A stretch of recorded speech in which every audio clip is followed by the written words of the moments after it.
Alors maintenant, c'est Vincent Culin. Micro. Ah, pardon, oui, c'est bon. Alors maintenant, c'est Vincent Culin qui va nous parler du traitement chirurgical des scolioses du jeune enfant.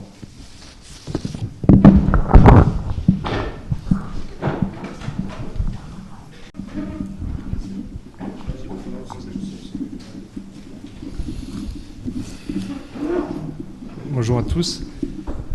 Ça démarre. Je remercie très chaleureusement Rémi Colère de m'avoir permis de venir m'exprimer à cette tribune. Je vais donc vous parler des scolioses du jeune enfant. Par jeune enfant, on entendra des scolioses qui surviennent chez des enfants de moins de 8 ans, par extension moins de 10 ans, mais la problématique se pose surtout pour des enfants de moins de 8 ans. Alors, la problématique, elle est triple. Ces scolioses qui surviennent très précocement, elles ont un potentiel de croissance et donc d'aggravation majeure, et vont donc donner des déformations beaucoup plus importantes que les scolioses qui surviennent plus tardivement. Ensuite, elles démarrent pendant la période de croissance pulmonaire. Je vous rappelle que la croissance importante des poumons, c'est la croissance et la multiplication des alvéoles, qui se terminent pratiquement vers l'âge de 5-6 ans. Donc tout est joué sur le plan fonctionnel, en dehors du volume qui va être ensuite acquis pendant la puberté, mais tout processus pathologique de croissance du thorax, qui est le cas en cas de scoliose, va diminuer cette croissance et ce développement pulmonaire et engendrer donc un retentissement sur la fonction respiratoire vraiment important. Donc là encore, beaucoup plus important que des scolioses qui apparaissent plus tardivement. Enfin, ces scolioses surviennent à un âge auquel l'arthrodèse, c'est-à-dire le traitement chirurgical conventionnel d'une scoliose qui échappe au traitement orthopédique, qui devient trop sévère, pour lesquels on décide d'une opération, cette arthrodèse ne peut être réalisée à cet âge, bien sûr parce qu'elle va bloquer la croissance globale du tronc, mais aussi en particulier la croissance du thorax, et donc là encore la croissance des poumons, et va donc aggraver cette possible insuffisance respiratoire.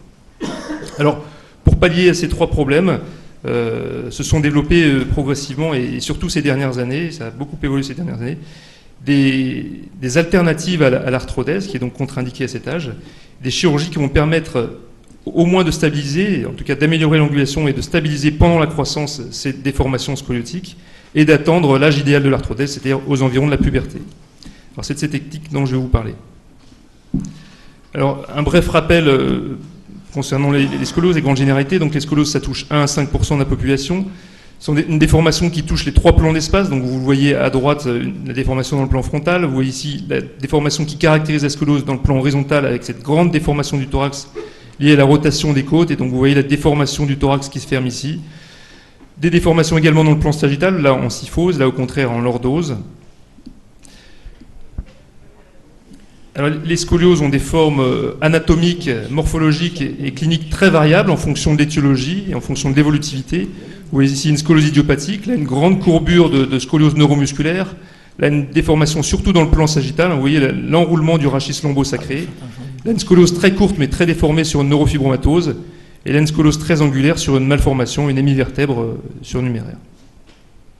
Alors, le traitement chirurgical conventionnel, quand la scoliose est très évoluée, au-delà de 50 degrés, c'est de faire une arthrodèse. Cette arthrodèse, elle consiste à redresser la colonne vertébrale avec des tiges et à faire une fusion vertébrale, c'est-à-dire une greffe postérieure. Là, vous voyez le résultat un an après avec cette grande coulée osseuse qui stabilise de façon définitive la colonne vertébrale, mais bien sûr qui ôte tout mouvement. Alors, on opère en général à l'adolescence, quand les scolioses dépassent 50 degrés, pour éviter l'aggravation à l'âge adulte, qui existe également à l'âge adulte, même si elle est moins importante que pendant la croissance, et pour éviter d'avoir à faire une intervention chirurgicale beaucoup plus lourde et beaucoup plus complexe à l'âge adulte. Alors cette chirurgie, on peut la qualifier de chirurgie palliative en quelque sorte, c'est une chirurgie qui va bloquer les mouvements, qui va stopper la croissance, parce qu'aujourd'hui on n'a pas d'autre traitement alternatif qui permet de corriger ces scolioses sans faire ces arthrodèses.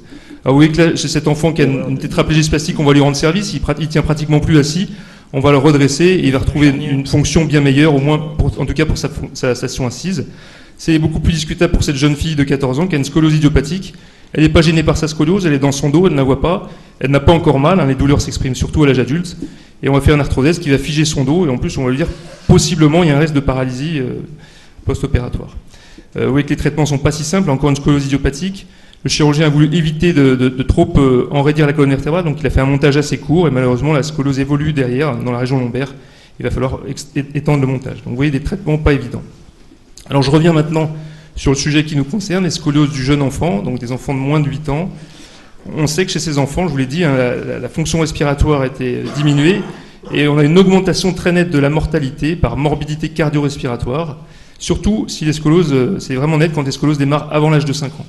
Alors, ça a bien été montré par personne avec une revue de nombreux patients, avec en vert l'évolution de la mortalité dans une population de témoins qui n'a pas de scoliose, et puis en noir l'évolution de la mortalité pour des scolioses qui surviennent à l'adolescence. Le démarrage de la scoliose, c'est à l'adolescence. Donc vous voyez qu'il n'y a pas de différence. Globalement, c'est la même mortalité. Alors que ce n'est pas du tout pareil pour les scolioses infantiles. Donc les scolioses infantiles, je vous rappelle, qui démarrent avant l'âge de 3 ans. Et là, on voit que la mortalité, la courbe témoin en vert, des gens qui n'ont pas de scoliose, et la courbe noire, elle s'écarte très rapidement. Dès l'âge de 20-30 ans, la mortalité est augmentée par rapport à une population témoin indemne de toute scoliose. Alors cette mortalité, elle est liée à une insuffisance respiratoire essentiellement restrictive, qui va entraîner une hypertension artérielle pulmonaire et finalement un cœur pulmonaire.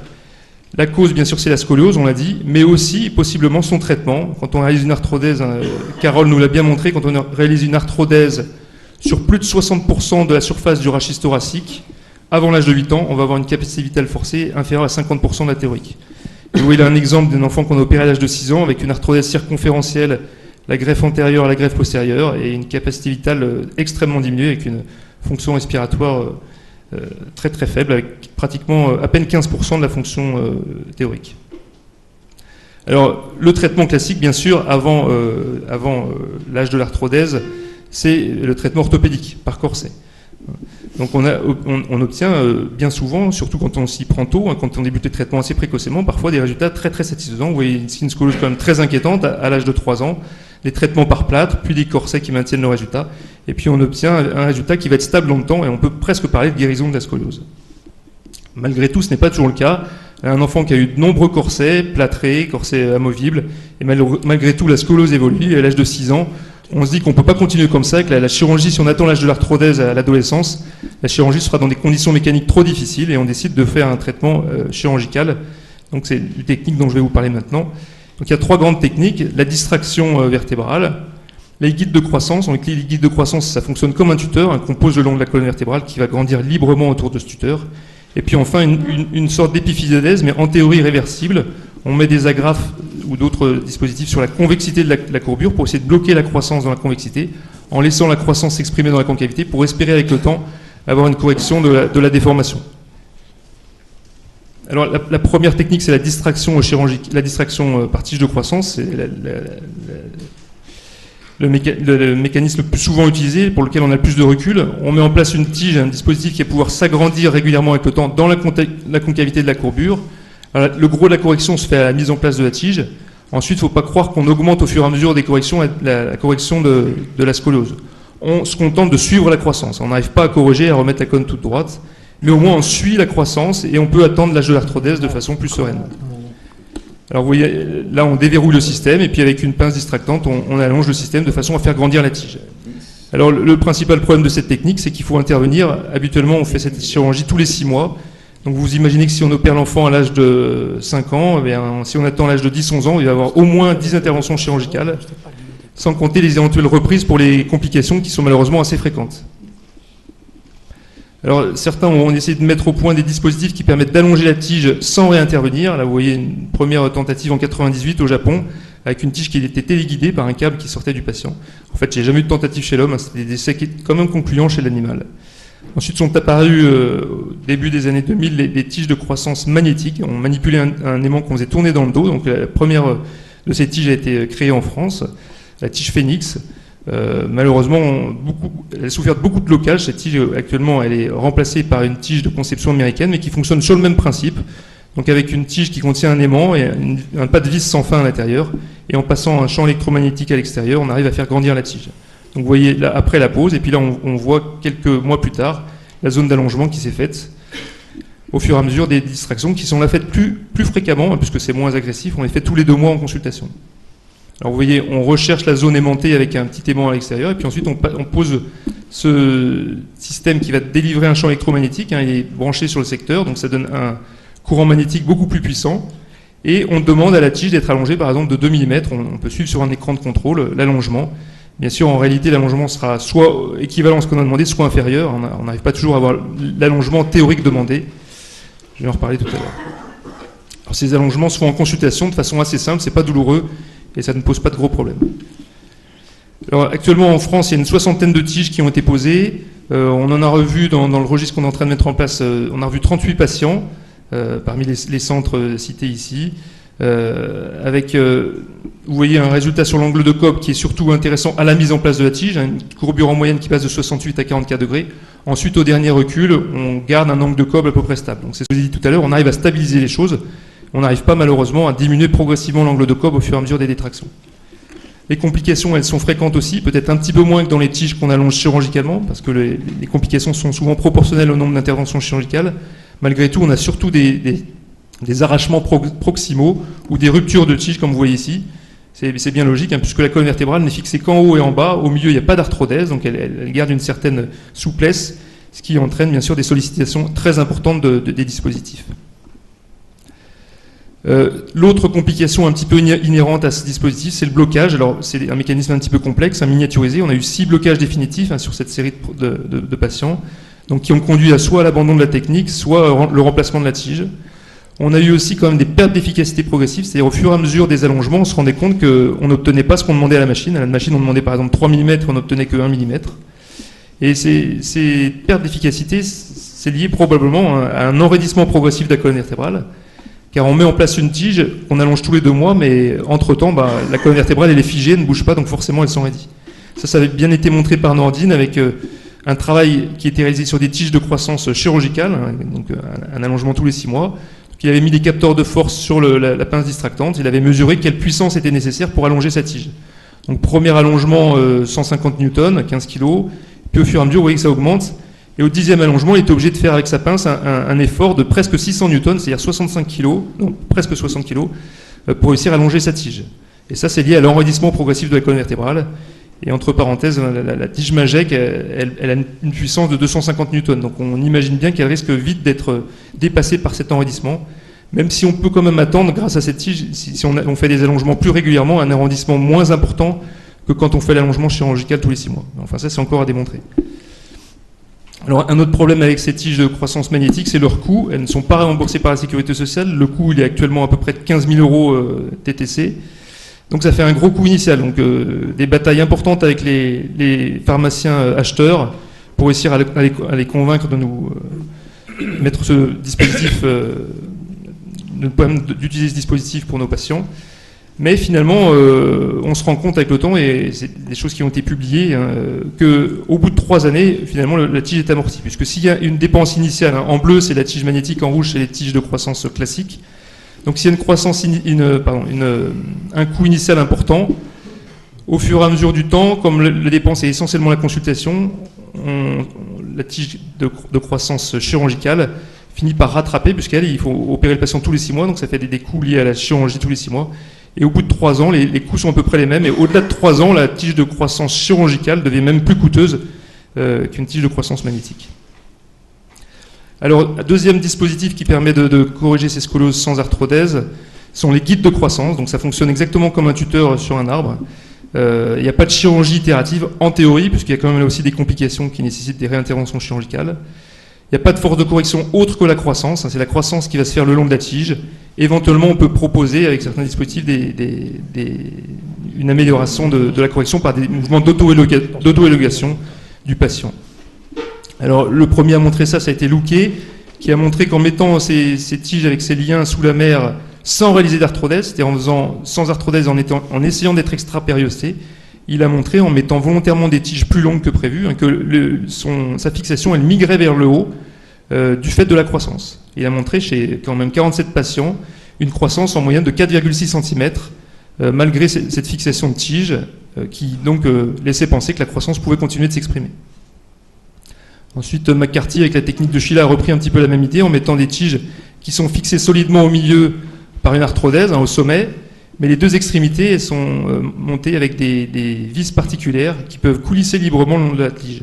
Hein, le bouchon ici, il n'est pas serré complètement, enfin c'est une technique, c'est une vis dédiée, hein. Il est bien serré, mais elle peut continuer à coulisser librement, et vous voyez que les vis, avec la croissance, elles montent ici et elles descendent en bas le long de la tige. Alors là, sur le papier, sur cette photo, ça paraît très intéressant. En pratique, il n'y a pas encore beaucoup d'études qui ont montré l'efficacité réelle de ce dispositif. Il n'y a que Cara qui a communiqué là-dessus, avec quand même beaucoup de faillites des implants, parce qu'il y a beaucoup de contraintes aux 2 extrémités, et beaucoup de phénomènes Villebrequin. Il te reste 1 minute, Vincent. Alors ensuite, le dernier dispositif, c'est la modulation de croissance qui se fait sur le même principe qu'une épiphysiothèse. On va, par exemple sur un genou, on va bloquer la croissance en interne pour corriger ce génu-valgum et libérer la croissance en externe. Et on fait la même chose sur la colonne vertébrale en mettant des agrafes sur la convexité en espérant que la concavité va grandir. Alors vous voyez que ça marche bien pour une courbure de 30 degrés. Là par contre, une courbure de plus de 40 degrés, on voit l'évolution qui se fait.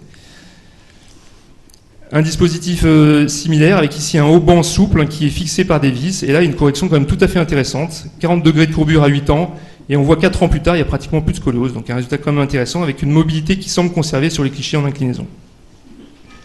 Alors on voit à travers ces nouvelles techniques, peut-être comme une boîte de Pandore qui s'ouvre et l'envie pour le chirurgien d'essayer de ne plus réaliser d'arthrodèse, non pas seulement pour les petits patients, mais aussi pour des patients avec des scolioses plus âgés, pour éviter ces arthrodèses. Ce qui serait un progrès considérable dans la prise en charge de scoliose, au même titre que la prothèse a été un progrès dans le traitement de la coxarthrose. Mais pour ça, il faut être sûr que ces scolioses vont être évolutives. On ne va pas mettre des dispositifs, vous voyez comme ici, sur une scoliose de 30 degrés. C'est quand même un petit peu critiquable que d'aller mettre ces agrafes. C'est une voie d'abord quand même assez extensive, même si les chirurgiens essayent au départ de les mettre sous thoracoscopie. En réalité, on convertit souvent en thoracoscopie. Et on imagine bien que chez ce patient, on ne va pas avoir envie, en tout cas aujourd'hui, d'aller mettre ces dispositifs, alors que le traitement orthopédique est également bien efficace.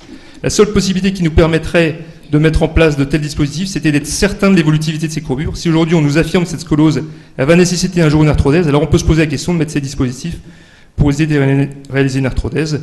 Et j'en termine avec donc ces méthodes qui apparaissent déjà depuis quelques années, qui nous permettent de prédire l'évolutivité des scolioses. Déjà en 83, donc Monsieur Dubousset avec Graff avait mis au point sur des scolioses évolutives infantiles un profil, une forme de scoliose particulière, notamment sur le plan torsionnel. Et maintenant, avec les moyens d'imagerie plus modernes, comme EOS, on refait exactement le même schéma, mais de façon plus scientifique et plus reproductible, et on peut mesurer les torsions des vertèbres au sein de la scoliose. Et ainsi, avec le travail de Xavier de Revel, on a pu mettre au point un indice de gravité pronostique à partir de l'index de torsion, à partir des rotations axiales des vertèbres aux deux extrémités de la courbure, et à partir de la rotation à l'apex de la courbure, de façon à prédire l'évolutivité d'une scoliose. Et Courvoisier a ensuite repris ce travail sur 78 scolioses. Il a montré que quand l'indice était inférieur à 0,4, on avait une scoliose qui était non évolutive, et au-dessus de 0,8, on avait une scoliose évolutive. Il a montré que cette fiabilité de cet indice était fiable donc, pour plus de 90% de ces scolioses. Alors oui, beaucoup de progrès ces dernières années, encore quand même beaucoup de travail. Il faut aussi compter sur la génétique qui également progresse énormément. On est capable aujourd'hui d'induire des scolioses avec des zones génomiques qui ont été identifiées comme étant responsables de scoliose. Et on pourrait imaginer un jour découvrir plus profondément le mécanisme physiopathologique de ces scolioses et avoir un traitement médical. Donc, bien sûr, ce traitement, il est encore loin de nous. Et le hamac sur la plage, c'est pas encore pour tout de suite. Voilà, je vous remercie de votre attention.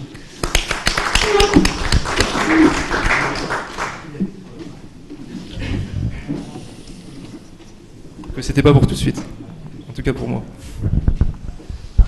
Merci Vincent, tu nous as bien montré les pièges de cette chirurgie. Et alors moi je vais te poser une seule question, mais elle résume tout. Qu'est-ce que tu appelles échec de traitement orthopédique? Comme je sais ce que vous attendez comme réponse et que j'adhère complètement à votre position, je ne sais pas si j'ai parlé d'échec, mais bon, là je m'adresse à un public averti, j'ai voulu parler de la chirurgie. Bien sûr, tout ça, ça concerne que des scolioses pour lesquelles on sent, on a une intime conviction, même si aujourd'hui il n'y a pas de preuve, qu'on ne va pas pouvoir s'en sortir avec le traitement orthopédique, mais on ne peut effectivement pas parler d'échec du traitement orthopédique. Moi, je suis un fervent défenseur du traitement orthopédique, et le traitement orthopédique, on ne peut pas considérer qu'il y a un échec et dire, bon ben voilà, on a échoué avec le traitement orthopédique, on passe à la chirurgie. On peut aller, il y a beaucoup de chirurgiens, d'éminents chirurgiens et de spécialistes de scoliose qui ne mettent jamais ce type de dispositif, jamais de tige de croissance, et qui s'en sortent bien aussi. Donc, je suis d'accord pour dire qu'il n'y a pas d'échec du traitement orthopédique. Il y a une politique différente pour certains, enfin une option différente. C'est la réponse que j'attendais de ta part. Parce que lorsque Bob Dixon, qui a lancé le concept Early Onset Scoliosis, c'était un concept très intéressant, comme tu l'as montré, la croissance pulmonaire qui se prépare, etc.